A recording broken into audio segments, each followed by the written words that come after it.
Yeah, and that's one of the things, the organization that I'm president of, the Recording Academy, we do the Grammys, but we also have a very active advocacy committee. We just put on a forum of all these candidates for supervisor running citywide to come and talk only about music issues last Monday. And that's one organization that actually is, outside of government, that's working to keep San Francisco in business with music, but also trying to foster the artistic side of things, because without the people creating the chaos, you don't have things that become hits either. So you kind of need all of it to make a community. I'd like to open it up to questions, because if anybody has questions for Nathan or for Bill or for Jocelyn. Yeah. Yeah, I've got a question for Nathan. I noticed you pretty much focused on the city center. You gave like a glimpse of trophies, but you didn't like go up to Jenny's, or you didn't go over to Liberty. Is there a purpose for that in your film? Why did you just focus on the center? Well, like I said, we had 300 hours of footage, so we did film at some of those places, but I had to anchor it in something. I couldn't. A whole other film could maybe be made about like the East Side push in Austin, just East 6th Street and all that stuff.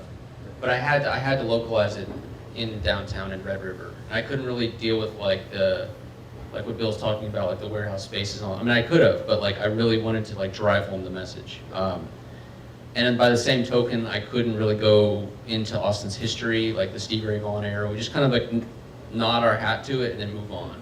I just don't feel like we were making that film. So yeah, I picked the Mohawk, which is my favorite club. Well, yeah, it's a great club. Yeah, and that's the epicenter of the whole thing, as far as I'm concerned. For an aspect. Sorry? For an aspect of it. Right. Yeah. I don't know.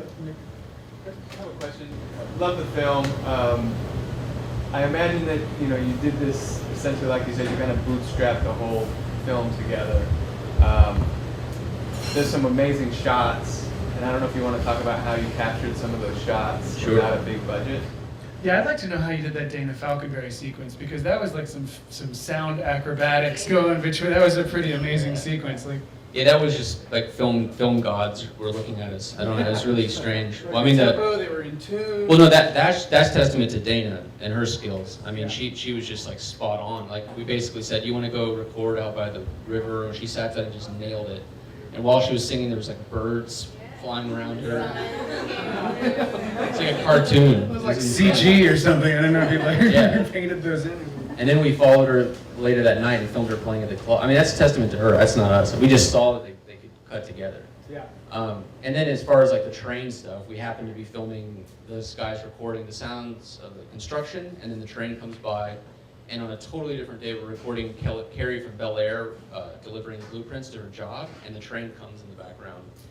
And Dana's sitting there playing, and the train's in the background of the shot. And it's, it's like, you have to have your antenna up, but that was a little convenient.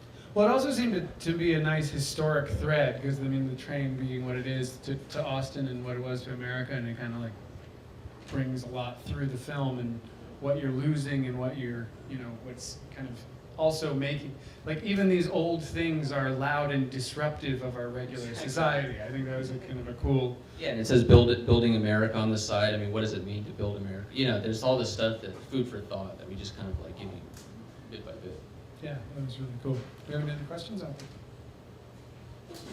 All right, well, cool. Well, thank you guys so much for sticking around here, and we're going to have a night of awesome Austin music coming up, so go to the bar and make sure you tip your bartenders, and check out some of the CDs for sale out there by the table, and we also, if you're interested in the Recording Academy, you can talk to me or to Chris or to anybody that's at the Academy table. So thanks, you guys, and stick around.